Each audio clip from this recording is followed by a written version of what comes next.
चाहूँगी ये जो रोबोट सर्जरी है इसके बारे में मैं चाहूँगी कि आप थोड़ा सा बताएं देखने वालों को कि ये किस तरह से सर्जरी करते हैं और जो दूसरी मुख्तलिफ ट्रीटमेंट्स हैं उनमें और इसमें क्या फ़र्क है। Robotic surgery of course surgery में एक तो एडवांस सर्जरी है और कुछ अरसे पहले आप लोगों ने देखा होगा कि पाकिस्तान में पहली दफ़ा टेली रोबोटिक सर्जरी हुई। Like it's trans country surgery. Pakistan में हमारे पास पेशेंट था जिस पे हमने रोबोट फिक्स किया। तो जब हम पेशेंट पे सर्जरी करते हैं लेप्रोस्कोपी तो हमारा टेक्नीशियन भी होता है, हमें और डॉक्टर्स भी चाहिए होते हैं। अब एज अ सिंगल सर्जन मैंने जाके पेशेंट के ऊपर पोर्ट डालने हैं रोबोट के और उसके बाद कंसोल जैसे आपकी कंप्यूटर स्क्रीन होती है उस पर बैठ के मैंने सर्जरी करनी है। तो वो वीडियो गेम की तरह मैं अपने हाथ को मूव करूँगी और जो मूवमेंट मैं कर रही हूँ स्क्रीन पे देख के वही एग्जैक्टली रोबोट पेशेंट के अंदर कर रहे हैं। ओके। टैलिक रोबोटिक सर्जरी में हमने पाकिस्तान में पहली दफ़ा ये 2-3 महीने पहले हुआ और आपने काफ़ी मीडिया पे भी देखा होगा। तो उसमें बेसिकली ट्रांस कंट्री हुई, जिस तरह कि कुवैत में पेशेंट था और हमने उसको पाकिस्तान से बैठ के ऑपरेट किया और इसी तरह पाकिस्तान में पेशेंट था उसको डॉक्टर कुवैत में बैठ के ऑपरेट कर रहे हैं।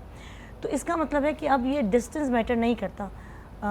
मैंने कोई सर्जरी करनी है, पेशेंट अगर किसी गांव देहात में भी है वहाँ पे लोगों ने उसको एनेस्थीसिया देके सिर्फ उस पर रिपोर्ट खड़ा करना है और बाकी मैं इधर बैठ के सर्जरी करूँगी और प्रिसाइजली वही surgery with few nano seconds की डिस्टेंस के साथ हो जाएगी। जिस इसमें जो कनेक्ट होता है ज़ाहिर है उसमें इंटरनेट का ही वो होता है। तो खुदा न खास्ता ड्यूरिंग सर्जरी अगर सिग्नल्स ना आ रहे हों, कोई ऐसी प्रॉब्लम आ रही हो तो ये फिर कितनी ख़तरनाक हो सकती है? देखिए एक तो ये ख़तरनाक इसलिए नहीं है क्योंकि जहाँ ये ज़्यादा से ज़्यादा सर्जरी विथ होल्ड हो जाएगी।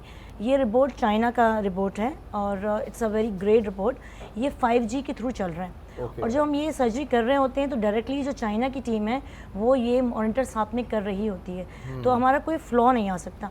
दूसरी इसकी अच्छी बात यह है कि जब मैं स्क्रीन पे आंख रख के सर्जरी कर रही हूँ और अपना हाथ हिला रही हूँ तब वो रिपोर्ट हल रहा है। The moment I remove my eyes वो जहाँ होगा रिपोर्ट वहीं अपना हाथ रोक देगा।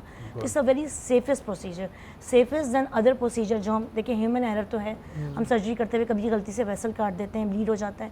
इसमें ह्यूमन एरर की गुंजाइश ही नहीं है क्योंकि अगर मैं एक नैनो सेकंड के लिए भी अगर अपनी पलक भी चपकाती हूँ और स्क्रीन से मैं डाइवर्ट होती हूँ तो रोबोट पेशेंट के अंदर वहीं का वहीं रुक जाएगा। अच्छा, इतनी प्रिसाइज और अच्छी किस सर्जरी। चीज़ का ट्रीटमेंट आप रोबोट सर्जरी से करते हैं? देखिए बेसिकली जिस तरह मैं गायनाकोलॉजिस्ट और मैं कैंसर सर्जन, तो हमने तो गायनी की सर्जरीज कर रहे हैं, गायनी के कैंसर्स, बच्चेदानी निकालना, अंडेदानी निकालना, एवरीथिंग वाया रिपोर्ट।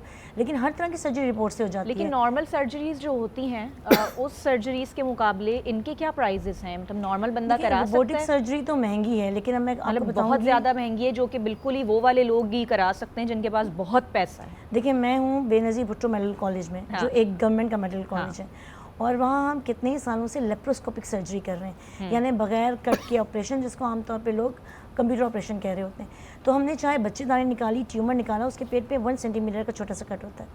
रिपोर्ट में भी सेम यही चीज़ है। अगर गवर्नमेंट सेटअप में पेशेंट को हम दिन में 6-6, 7-7 रोबोटिक सर्जरीज कर रहे हैं तो और क्या चाहिए कि अगर पेशेंट आ रहा है और उसकी फ्री ऑफ कॉस्ट सर्जरी हो रही है। लेकिन जहाँ आपकी गवर्नमेंट के पास बहुत से एक्सपेंसेस हैं और अगर आपकी गवर्नमेंट आपको सपोर्ट कर रही है हेल्थ में तो आपको क्या चाहिए? दुनिया भर में सारी फैसिलिटीज़, जैसे मैं पाकिस्तान से बाहर काम करती रही हूँ, तो जो उनके गवर्नमेंट के सेटअप्स होते हैं वो सबसे स्ट्रॉन्ग होते हैं क्योंकि जो आप मांगते हैं वो आपको गवर्नमेंट दे देती है। तो अगर यहाँ पे भी एक गवर्नमेंट सेटअप में सब कुछ हो रहा है, patient check in and check out free of cost हो रहा है, तो इससे बड़ी क्या बात है? वरना बाहर अगर देखा जाए तो 15 लाख तक की सर्जरी, बड़े एक्सपेंसिव ट्रीटमेंट होते हैं। लेकिन बहरहाल ये एक बड़ी खुशी है कि पाकिस्तान में टेक्नोलॉजी, और जिस तरह इन्होंने बताया कि एक मुल्क से दूसरे मुल्क में भी हो रही थी, सवाल मेरे ज़हन में इस वजह से आ गया था कि हमारे यहाँ इंटरनेट एक्सेस स्लो चल रहे होते हैं, लेकिन बहरहाल क्योंकि वो चाइना खुद मॉनिटर कर रहा होता है और 5G चल रहा होता है तो चांसेस नहा होने के बराबर होते हैं।